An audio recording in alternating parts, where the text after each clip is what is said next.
بسم اللہ الرحمن الرحیم۔ کھول کے دیکھ چشم دل لاتا ہے لطف کیا نماز میں، ہر طرف آتا ہے نظر نور خدا نماز میں۔ میرے دوستوں، میرے برخورداروں، نماز مومن کی معراج ہے، یہ اللہ سے گفتگو ہے۔ ساری باتیں جبرائیل علیہ السلام، سارے حکامات جبرائیل علیہ السلام یہاں لے کے آئے زمین پر۔ اللہ کے جو بھی پیغامات، جو بھی حکم ہیں، وہ جبرائیل علیہ السلام زمین پر لے کے آئے۔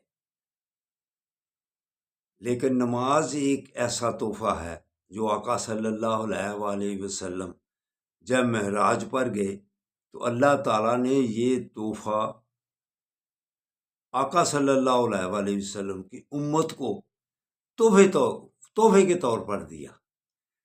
تو یہ اس کی معافی کوئی ہے؟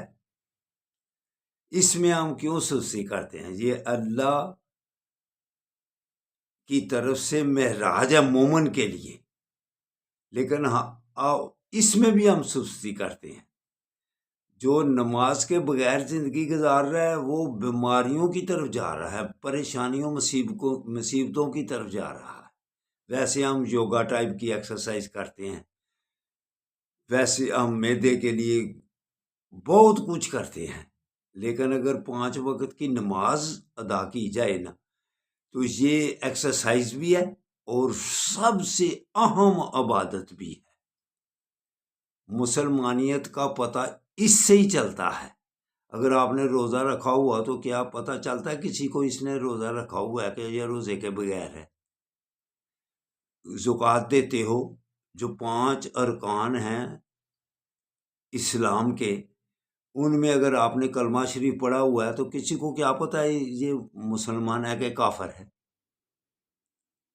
کلمہ پڑھا ہوا ہے کلمے کے بغیر ہے، زکوٰۃ دیتا ہے کہ زکوٰۃ کے بغیر ہے، روزہ رکھا ہوا ہے کہ روزے کے بغیر ہے، حج کیا ہوا ہے کہ حج کے بغیر ہے۔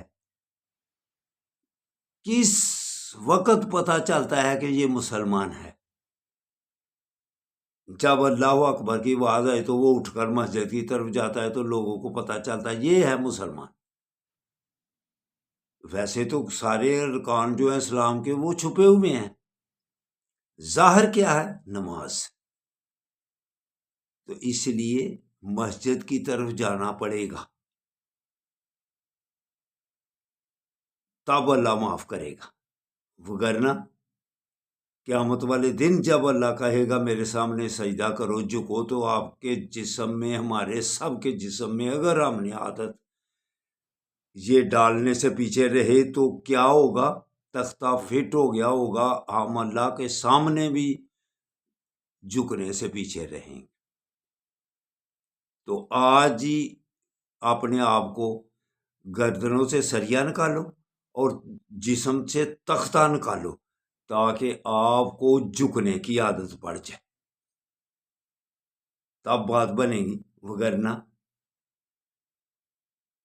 تباہی اور بربادی ہے، یہاں بھی اور قبر میں بھی، حشر میں بھی۔ تو آقا صلی اللہ علیہ وآلہ وسلم کا فرمان علی شان، اور آپ نے فرمایا بھی کہ سب سے زیادہ رمضان کا مہینہ تو روزوں کا ہی مہینہ ہے۔ رمضان کے علاوہ اگر آقا صلی اللہ علیہ وآلہ وسلم روزے رکھتے تھے وہ تو شبان کے زیادہ کثرت سے روزے رکھتے تھے۔ اس لیے یہ مہینہ بھی روزوں کی تیاری کا مہینہ ہے کہ پہلے اس میں روزوں کی عادت پڑ جائے۔ تو اٹھ کر روزہ بھی رکھا کرو اور اپنی صحت کو بھی دوبالا کیا کرو۔ اب تو سائنس بھی ہمیں کہتی ہے کہ کبھی کبھی پیٹ خالی رکھا کرو، یہ صحت کی طرف بڑھنے والی بات ہے، وگرنہ بیماریوں کی طرف بڑھنے والی بات ہو جاتی ہے۔ جب آپ کا معدہ، ہمارا سب کا معدہ خراب ہو تو کبھی کبھی وہ سائنس کہتے ہیں کہ پیٹ خالی رکھنا چاہیے، تو یہ تو ہمیں اللہ نے ایسے دن عطا کیے ہوئے ہیں جس میں ہم عبادت کرتے ہیں، نوافل کی کثرت کرتے ہیں، اور اپنا پیٹ بھی خالی رکھتے ہیں عبادت کی شکل میں روزہ رکھ کر۔ تو یہ ہمارے لیے بہتر عبادت بھی اور صحت کی بھی۔ تو اٹھ کر نوافل کی کثرت کرو اور روزہ بھی اٹھ کر رکھو۔ اللہ حافظ، اللہ حافظ، اللہ حافظ۔ شبان کے روزے کا بہت ثواب ہے۔